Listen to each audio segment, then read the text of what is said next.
حطوا الشيله وخلوا ضي الحفلة تقوم،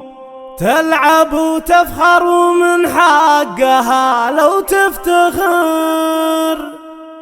ولا رقت فوق المنصة كلامي للعموم، خلوا الساحة رجاء ولا وحده تمر.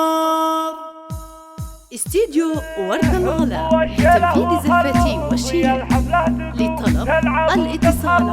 على رقم 055. حطوا الشيله وخلوا ضي الحفلة تقوم، تلعب وتفخر ومن حقها لو تفتخر، لا رقت فوق المنصة كلامي للعموم، خلوا الساعة رجاء ولا وحده تمر.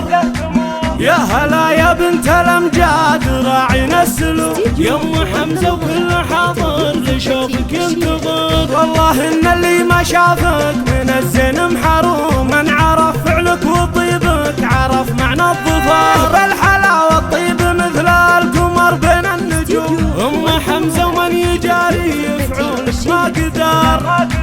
ينبهر في وصفك الشعر وتضيع العلوم، يدري انه ما وفى بالمديح ويعتني، بنت شيخ راح لكن صدى فعله يدوم، يا عسى الامطار تروي ثرى ذاك القبيح، بالكرم والطيب الافعال والجود اشتهر،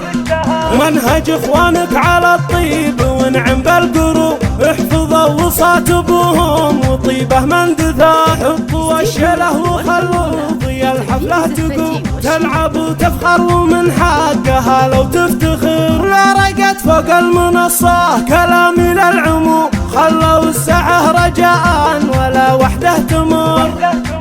يا هلا يا بنت الامجاد راعينا السلوك، يا ام حمزه وكل حاضر لشوفك ينتظر، والله ان اللي ما شافك من الزين محروم، من عرف فعلك وطيبك عرف معنى الظفر، بالحلاوه الطيب مثل القمر بين النجوم، ام حمزه ومن يجاري يفعولك ما قدر،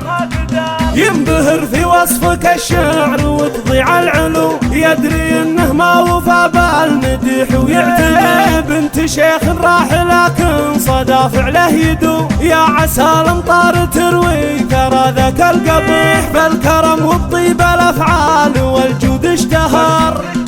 منهج اخوانك على الطيب ونعم بالقروب، احفظوا وصات ابوهم وطيبه من دثار، واخر الابيات باول معانيهم ختوم، في مديح اللي بها طاب مضمون الشعر، في مديح اللي بها طاب مضمون الشعر، في مديح اللي بها طاب مضمون الشعر.